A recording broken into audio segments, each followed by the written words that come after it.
ସମସ୍ତ ପରିଚୟ ମୁଁ ଜାଣିଅଛି ପ୍ରଭୁ। ମହାପ୍ରଭୁ ଆସିଛନ୍ତି ଭକ୍ତ ବିଭୀଷଣ। ତୁମ୍ଭରି ବାକ୍ୟକୁ ସତ୍ୟ ମଣି ନୁହେଁ ପ୍ରଭୁ।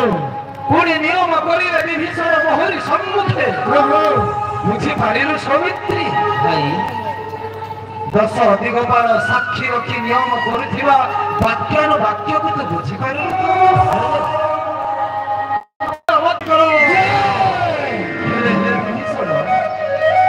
ଦୁର୍ଲଙ୍ଘ ଅଟଇ ଏଇ ଶପଥ ସାଗର, କିପରି ଲଙ୍ଘିବି ମୁହିଁ ସେ ଲଙ୍କା କଟକକୁ କିପରି ଭାବରେ ଉଦ୍ଧାର କରିବି ଜନକ ନନ୍ଦନୀ ସୀତା, ଚିନ୍ତାରେ ପଡ଼ିଯାଇଅଛି ମୁହିଁ।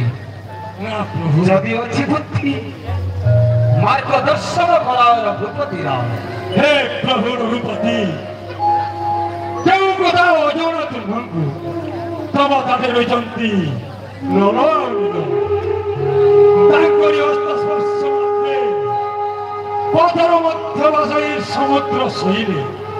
ହେ ପ୍ରଭୁ, ଆଣନ୍ତୁ ଏ ବାନର ସୈନ୍ୟ ପର୍ବତଗିରି ଗୁମ୍ଫ।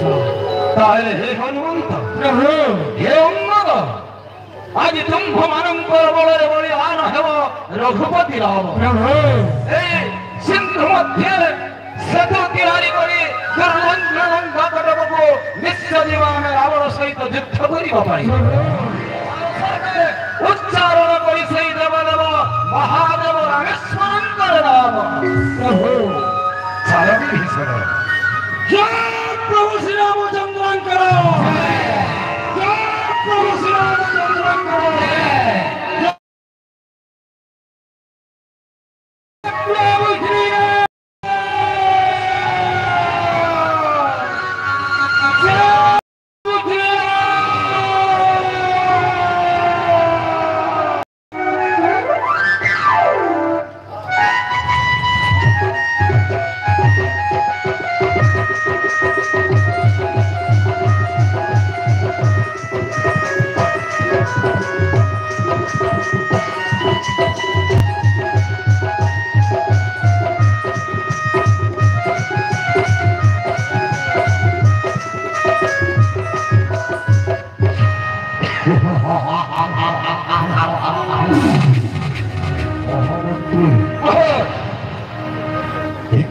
ସମର ସୁବର୍ଣ୍ଣର ଲଙ୍କା କଟକ।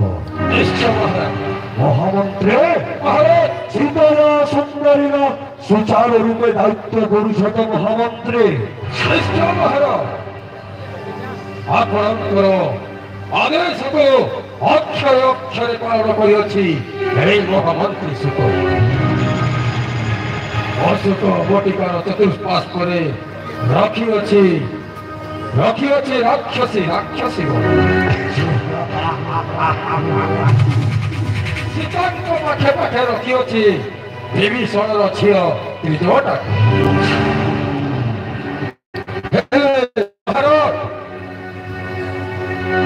ଆଶ୍ଚର୍ଯ୍ୟ ଲାଗେ ଆପଣଙ୍କ କନିଷ୍ଠ ଭ୍ରାତା ବିଭୀଷଣର। ବିଭୀଷଣ ବିତାଡ଼ିତ ହୋଇ ଏହି ଲଙ୍କା କଟକୁ ଯାଇଛନ୍ତି ଶ୍ରୀରାମଙ୍କ ଚରଣେ। ଆଉ ଶ୍ରୀରାମଙ୍କ ଫେରି ଆସୁଛନ୍ତି ଏହି ଲଙ୍କା କଟକ। ତେଣୁକରି ମହାରାଜ ବାରମ୍ବାର ପ୍ରତିଧ୍ୱନିତ ହେଉଛି ସେହି ବିଭୀଷଣର ବାର୍ତ୍ତା।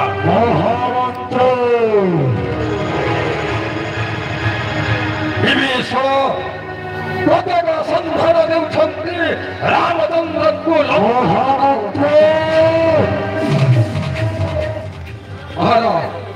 ସେତୁ ବନ୍ଧ ନିର୍ମଳ କରି ଆସିଅଛନ୍ତି ସୁବଳୟ ଗଣପତି। ମହାମନ୍ତ୍ରୀ ମୂର୍ଖ ଜଟାଧାରୀ ଶ୍ରୀରାମ ଲକ୍ଷ୍ମଣେ ଲଙ୍କା କଟକର ସୀମାରେ ପାଦ ଦେଇଛନ୍ତି। ମହାମନ୍ତ୍ରୀ ତାହେଲେ কি କରିବି ମହାମନ୍ତ୍ରୀ?